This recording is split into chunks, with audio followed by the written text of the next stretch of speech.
Por quase 2000 anos, cristãos discordaram sobre política, sacramentos, predestinação, dons espirituais e até sobre como interpretar o fim do mundo.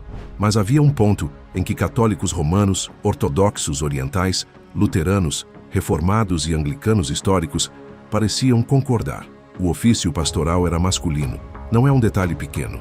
Estamos falando de séculos de tradição espalhados pela Europa, África, Oriente Médio e Ásia. Então surge a pergunta desconfortável. Se praticamente toda a igreja pré-moderna enxergava isso como óbvio, o que exatamente mudou?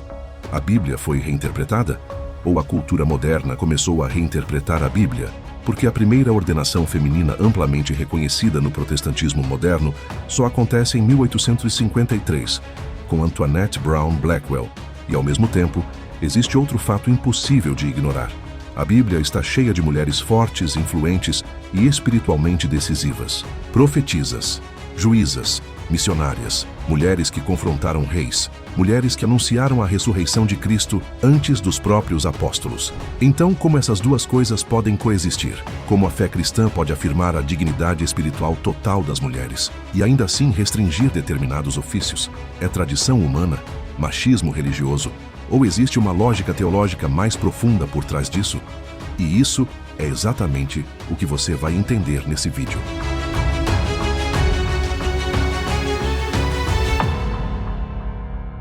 A maior parte das discussões sobre esse tema começa no lugar errado. As pessoas tratam a pergunta como se fosse apenas uma disputa sobre direitos religiosos. Mas o debate histórico nunca foi só sobre capacidade, nem sobre inteligência, nem sobre valor. O centro da discussão sempre foi outro: representação, ordem, símbolo e autoridade espiritual instituída.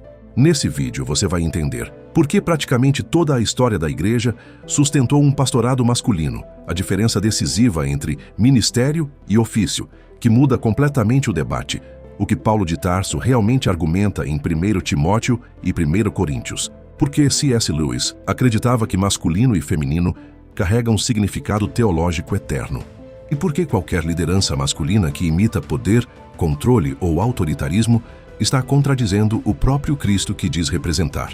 Porque no final, essa discussão não é apenas sobre quem pode ocupar um púlpito, é sobre como o cristianismo entende a própria realidade humana. Homem, mulher, autoridade, sacrifício e a linguagem simbólica usada para comunicar o evangelho ao mundo.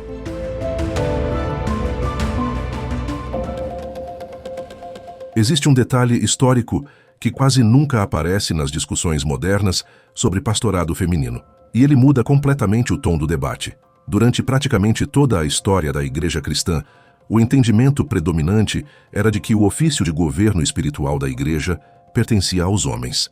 Não estamos falando de uma tradição localizada em um país ou numa cultura específica.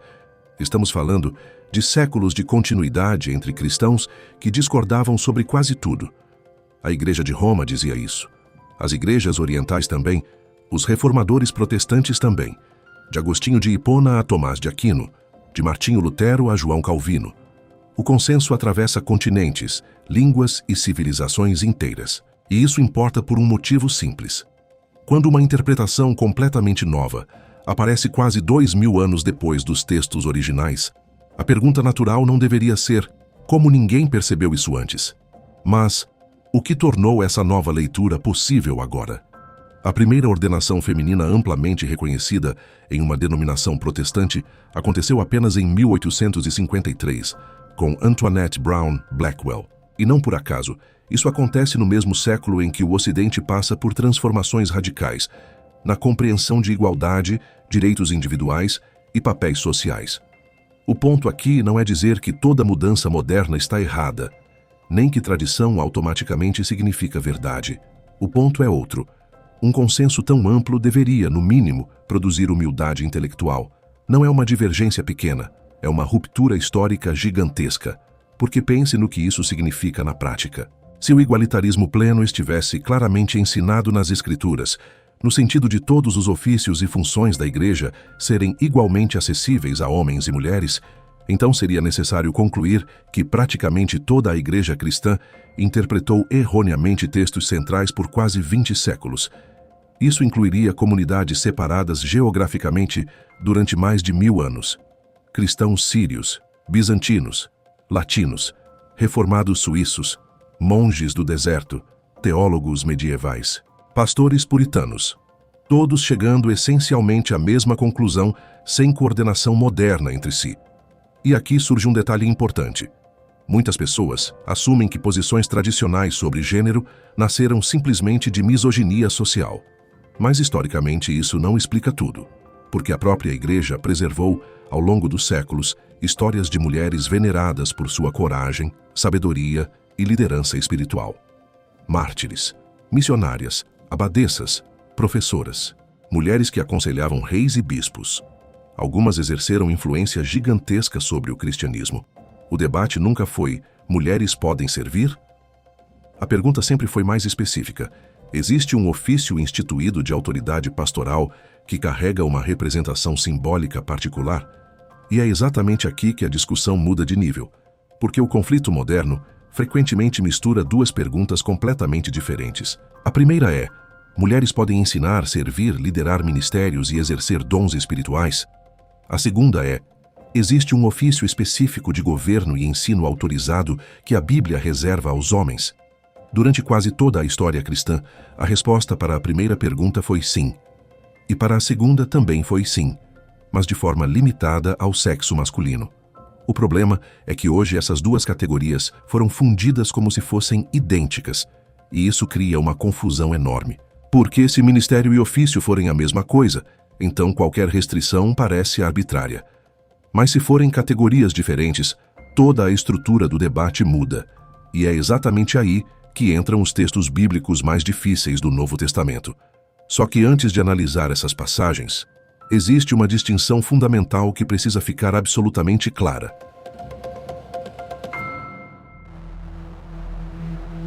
Uma das maiores confusões nesse debate nasce de uma suposição moderna.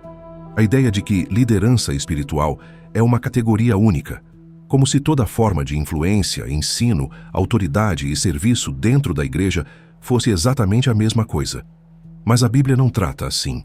Desde o Antigo Testamento, existe uma diferença clara entre o exercício amplo de dons espirituais e determinados ofícios instituídos formalmente por Deus. E quando essa distinção desaparece, praticamente toda a discussão sobre pastorado feminino começa a parecer incoerente, porque mulheres aparecem o tempo inteiro exercendo papéis espirituais relevantes na narrativa bíblica. Miriam lidera Israel em celebração após o Êxodo. Débora governa Israel e aconselha líderes militares. Hulda interpreta a lei diante de autoridades nacionais. No Novo Testamento, Priscila participa do discipulado de Apolo. As filhas de Filipe profetizam. E em 1 Coríntios 11, Paulo de Tarso claramente reconhece mulheres orando e profetizando nas assembleias cristãs. Isso não é marginal, nem acidental. A participação espiritual feminina é pública, ativa e profundamente honrada nas Escrituras. Então, o ponto nunca foi silêncio absoluto, nunca foi ausência de influência, nunca foi inferioridade espiritual. Mas exatamente aqui acontece a virada que muda toda a lógica do debate. Em nenhum momento da Bíblia, a existência desse ministério amplo elimina a existência de um ofício específico reservado aos homens. No Antigo Testamento, mulheres podiam profetizar, mas o sacerdócio levítico permanecia masculino. Durante o ministério de Jesus, mulheres o seguiram, sustentaram financeiramente sua missão e foram testemunhas centrais da ressurreição. Ainda assim, quando Cristo estabelece os 12 apóstolos, todos são homens. E depois, nas epístolas pastorais do Novo Testamento, quando surgem instruções sobre bispos, supervisores e anciãos, os critérios apresentados continuam masculinos em linguagem e estrutura. Isso cria uma tensão real, porque muitos dos argumentos modernos assumem que, se mulheres exerciam dons espirituais públicos, então automaticamente todos os ofícios deveriam estar abertos a elas. Mas o texto bíblico nunca faz essa conexão explicitamente. Pelo contrário, ele parece manter simultaneamente duas verdades: ampla participação feminina no ministério e restrição masculina em determinados ofícios de governo e ensino institucional. É por isso que a distinção entre ministério e ofício se torna decisiva. Ministério é a atuação viva dos dons no corpo da igreja. Ofício é uma função formalmente estabelecida, com autoridade representativa e responsabilidade doutrinária específica. E confundir essas categorias muda completamente a leitura do Novo Testamento, porque agora os textos mais controversos começam a fazer sentido dentro de uma estrutura maior. Quando Paulo de Tarso fala sobre mulheres profetizando em um contexto e restringe a autoridade de ensino oficial em outro, ele não está necessariamente se contradizendo. Ele pode estar operando exatamente com essa distinção entre ministério amplo e ofício instituído. Isso explicaria por que a Igreja histórica conseguiu afirmar, ao mesmo tempo, o valor espiritual pleno das mulheres e uma estrutura pastoral masculina sem enxergar contradição nisso. E essa é a parte que normalmente desaparece nos debates de internet, porque a discussão moderna tende a transformar tudo em poder. Quem manda, quem pode, quem ocupa espaço. Mas os autores bíblicos parecem enxergar algo mais profundo acontecendo. Algo ligado à representação espiritual, responsabilidade doutrinária e até a própria estrutura da criação. E é exatamente por isso que as passagens mais difíceis de 1ª Epístola a Timóteo e 1ª Epístola aos Coríntios se tornam impossíveis de ignorar. É aqui que o debate realmente explode, porque até agora ainda era possível discutir história, tradição e categorias teológicas mais amplas. Mas, inevitavelmente, tudo converge para 2 textos específicos do Novo Testamento: 1 Timóteo 2 e 1 Coríntios 14. São as passagens mais citadas, mais debatidas e mais reinterpretadas nesse tema, e também as mais difíceis de contornar.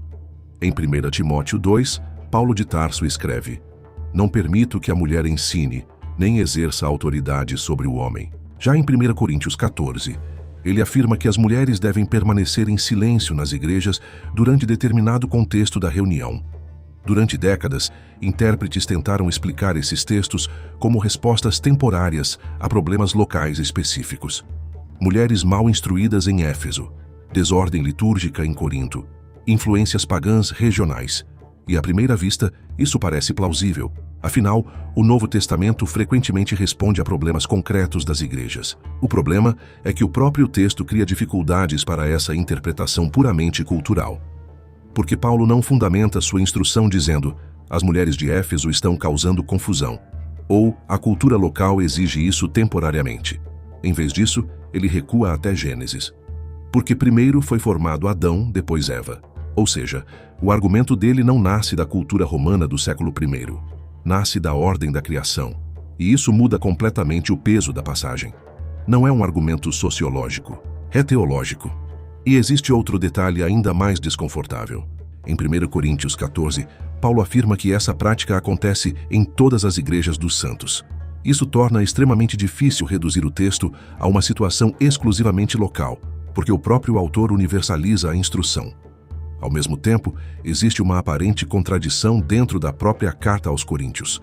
Alguns capítulos antes, em 1 Coríntios 11, Paulo reconhece mulheres orando e profetizando nas reuniões da igreja. Então, como ele pode permitir fala feminina num capítulo e exigir silêncio em outro? É aqui que muitos estudiosos complementaristas fazem uma distinção importante. O silêncio de 1 Coríntios 14 provavelmente não significa silêncio absoluto. Afinal, o próprio Paulo já reconheceu mulheres falando anteriormente.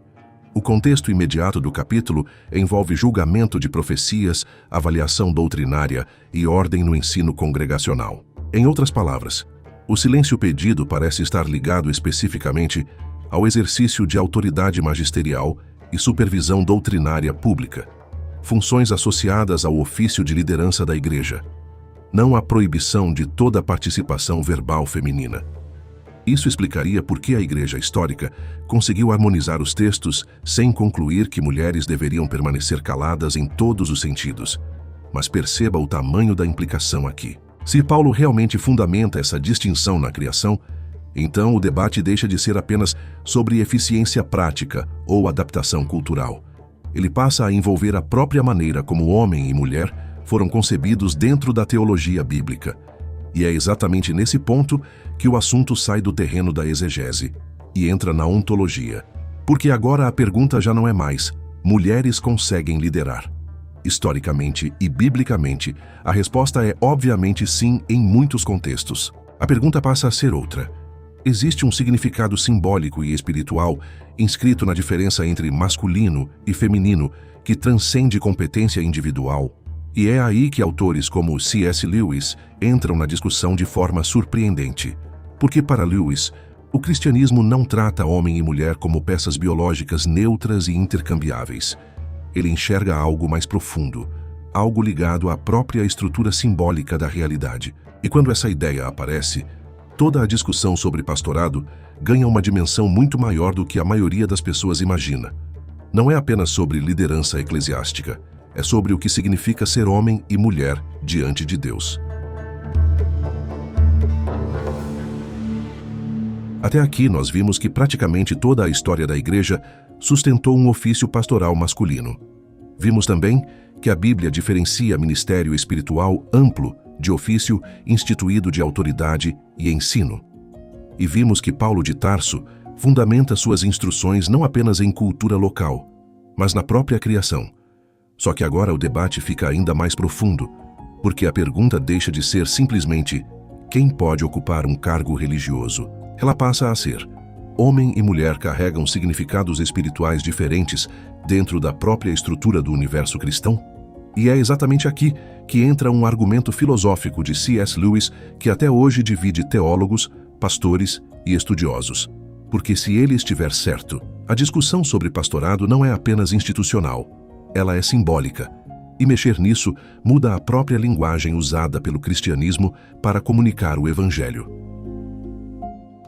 Em 1948, muito antes das guerras culturais modernas dominarem internet, universidades e igrejas, C.S. Lewis escreveu um ensaio curto, mas explosivo, chamado Priestesses in the Church.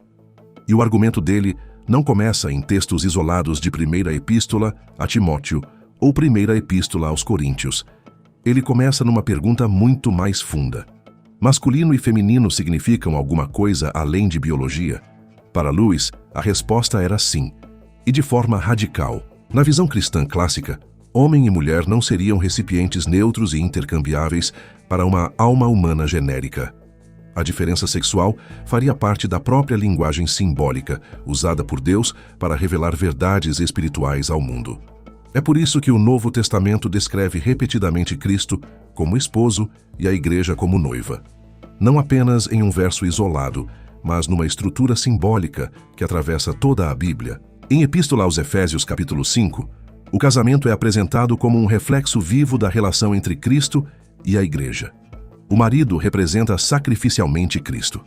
A esposa representa a Igreja que responde ao amor de Cristo. Para Lewis, isso não é uma metáfora arbitrária inventada por uma cultura patriarcal antiga. É uma linguagem teológica inscrita na própria criação. Masculino e feminino seriam sinais vivos, apontando para realidades eternas. Não é apenas função social, é símbolo teológico. E aqui o argumento de Lewis fica realmente desconfortável para a mentalidade moderna, porque nós fomos treinados culturalmente a enxergar quase todas as distinções de papel como suspeitas de injustiça.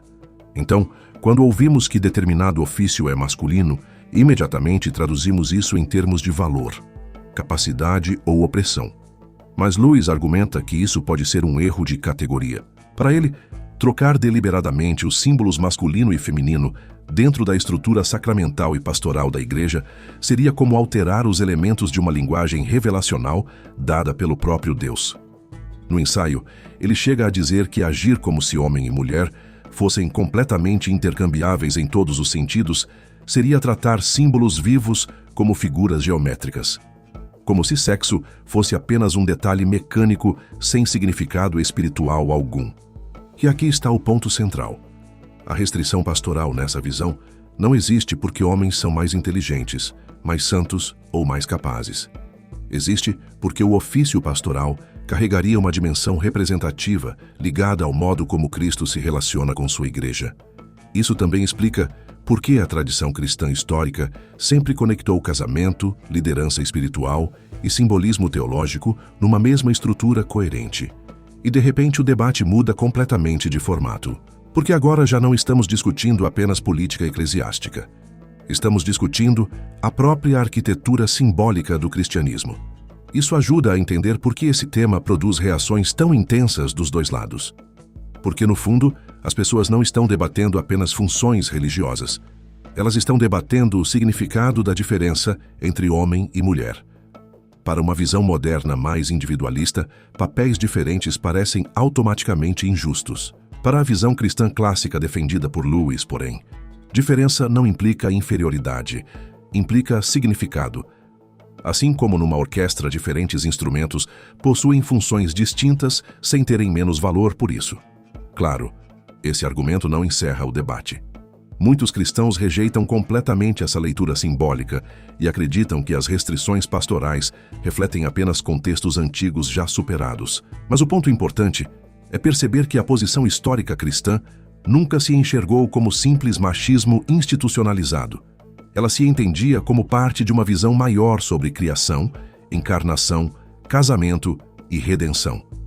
E isso leva inevitavelmente à pergunta mais prática de todas. Se liderança masculina existe, como ela deveria parecer na prática? Porque existe uma diferença colossal entre liderança sacrificial e domínio tóxico disfarçado de espiritualidade. Existe um motivo pelo qual esse debate gera tanta resistência emocional hoje. E não é difícil entender. Ao longo da história, linguagem religiosa já foi usada muitas vezes para justificar abuso, controle e humilhação. Homens autoritários citaram Bíblia para proteger ego, poder e prestígio. Em muitos casos, mulheres foram silenciadas injustamente em nome de ordem divina. Então, qualquer defesa de liderança masculina inevitavelmente carrega esse peso histórico. E ignorar isso seria intelectualmente desonesto. Mas aqui acontece uma virada importante. Dentro da própria teologia complementarista clássica, liderança masculina nunca deveria significar privilégio pessoal ou superioridade ontológica. Porque o modelo apresentado pelo Novo Testamento não é César, é Cristo. E Cristo lidera lavando pés, sofrendo, servindo, morrendo pelos outros. Em Epístola aos Efésios, capítulo 5, o marido é chamado a amar sua esposa, como Cristo amou a igreja e a si mesmo se entregou por ela. Isso muda completamente o significado da palavra liderança. O padrão não é domínio, é sacrifício. Não é autopreservação, é entrega.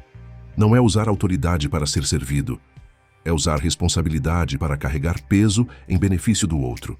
E quando essa lógica é aplicada ao pastorado, o resultado esperado deveria ser homens mais dispostos a sofrer pelo rebanho, não homens mais obcecados por controle. Uma cruz, não um trono. E talvez aqui esteja a maior contradição de muitas expressões modernas de masculinidade cristã, porque algumas delas falam constantemente sobre a autoridade masculina, enquanto ignoram completamente o custo dessa autoridade no modelo bíblico. Jesus não conquista legitimidade exigindo submissão dos outros. Ele conquista legitimidade entregando a própria vida. Os apóstolos não governam como celebridades religiosas protegidas por privilégios. Muitos morrem perseguidos, pobres e martirizados. A lógica do reino de Deus inverte completamente a lógica comum de poder. Isso significa que qualquer liderança masculina marcada por arrogância, dureza desnecessária, humilhação feminina ou obsessão por status espiritual está contradizendo a própria teologia usada para defendê-la. E esse ponto é crucial, porque um dos ataques mais comuns contra o complementarismo é associá-lo automaticamente a patriarcalismo tóxico. Só que, biblicamente, liderança masculina só faz sentido se tiver forma cruciforme. Forma de cruz. O homem que exige honra sem sacrifício não está representando Cristo. Está representando outra coisa completamente diferente. E isso transforma o debate mais uma vez. Porque agora, a questão não é apenas quem lidera, mas como essa liderança se manifesta. No fim das contas, a visão cristã histórica sobre pastorado masculino só permanece coerente se estiver amarrada inseparavelmente à dignidade espiritual plena das mulheres e ao chamado radical de serviço sacrificial masculino. Sem isso, tudo desmorona em caricatura religiosa. É por isso que tantos teólogos históricos insistiam que homens e mulheres possuem igual valor diante de Deus enquanto exercem papéis diferentes dentro de determinadas estruturas da criação e da igreja. A discussão nunca deveria produzir desprezo mútuo. Pelo contrário, deveria produzir responsabilidade mais pesada para quem lidera, porque no cristianismo, a autoridade nunca é licença para dominar, é responsabilidade para servir. E talvez seja exatamente isso que torna esse debate tão difícil no mundo moderno. Nós entendemos poder quase sempre como direito, mas o Novo Testamento insiste em defini-lo como sacrifício. E quando essa lente é aplicada corretamente, a discussão sobre pastorado deixa de ser apenas uma disputa institucional. Ela se torna uma pergunta sobre o próprio caráter de Cristo refletido na Igreja.